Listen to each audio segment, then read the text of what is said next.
Bien sûr, donc crypto, les infos crypto pour ceux qui n'ont pas le temps.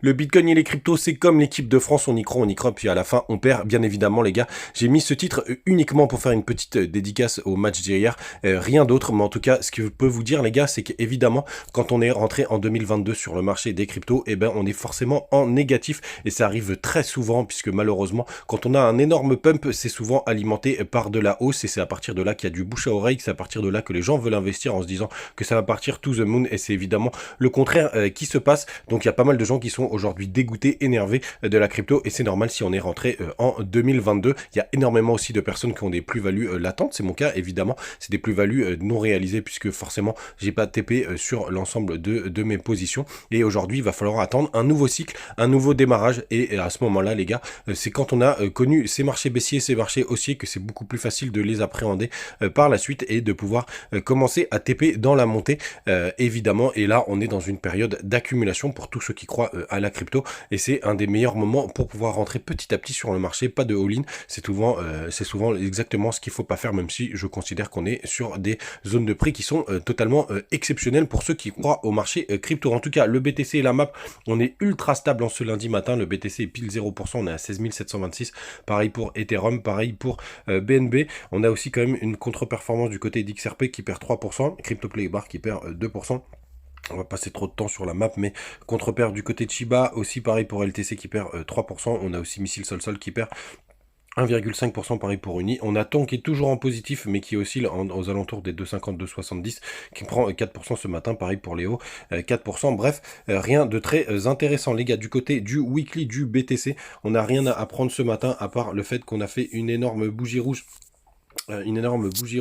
hier pour le coup puisque vous voyez enfin une énorme bougie rouge la semaine dernière avec une amplitude assez incroyable puisqu'on a une amplitude qui va des 18 361 dollars aux 16 555 donc ça fait plus de 2000 dollars donc quasiment 12% d'amplitude c'est assez impressionnant mais c'est tout ce que peut nous raconter le weekly, il n'y a pas grand chose à se mettre sous la dent.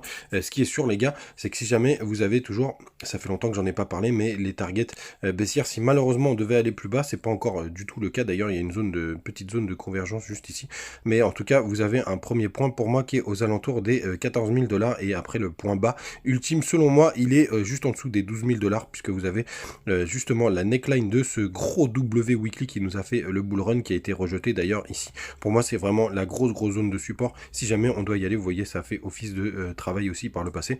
Mais en tout cas, les gars, vous le savez, en daily, pas grand chose non plus à se mettre sous la dent, hein. Il se passe pas grand chose ce matin, je pense même que la fin d'année risque d'être assez calme, même si je considère qu'on peut soit avoir un rebond tout de suite, soit on l'a déjà eu et avoir une petite continuation baissière pour avoir un plus gros rebond. En tout cas c'est ce que nous suggère le Max Payne Price. Pas grand chose à dire sur le gap CME, on l'a comblé directement hier, donc il y avait un petit trade à prendre puisqu'on n'avait pas un peu plus dévissé dans la journée, mais il n'était pas folichon, je l'admets. Mais en tout cas, vous voyez, on a été le clôturer, le combler avec cette mèche du côté du long short ratio. Qu'est-ce qui se passe ce matin? On va regarder tout de suite, les gars. Hop, on a toujours cette majorité de personnes qui sont en longue, même si ça se calme un petit peu ce matin.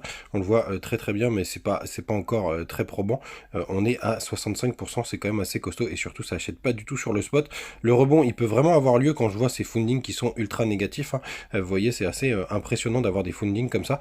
Ça veut dire qu'il y a une grande majorité de personnes qui shortent. Donc pour l'instant, on est en train de latéraliser, ce qui permet de gagner de l'argent aux exchanges, hein, évidemment, quand on latéralise et on paye les grosses positions en short. Donc pour l'instant les gars, je pense qu'on peut soit latéraliser, soit avoir le petit rebond qu'on attend. Je pense qu'on en aura un petit plus un plus gros derrière, avant entre temps une nouvelle chute, mais c'est un peu trop tôt pour le dire.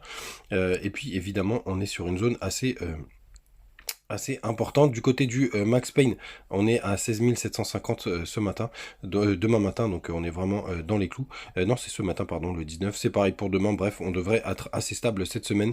C'est ce que nous dit en tout cas toutes ces informations. Peut-être le petit rebond aux 17 500 pour ce vendredi, et on a toujours ces 19 000 dollars pour le 31 décembre, qui est quand même une grosse zone d'options quand on va sur les plus petites time frames. Je le fais directement sur BitGet pour ceux qui veulent nous rejoindre, n'hésitez pas, vous avez le lien comme d'habitude amplitude, et quand on va sur une heure, on voit un petit range qui s'est formé entre les 16 600 $ et en borne haute les 16 773 $, une amplitude de 200 $. C'est pas folichon les gars, mais on pourrait osciller un petit peu dedans avant de trouver d'enfin breaker quelque part. On le voit même en 4 heures.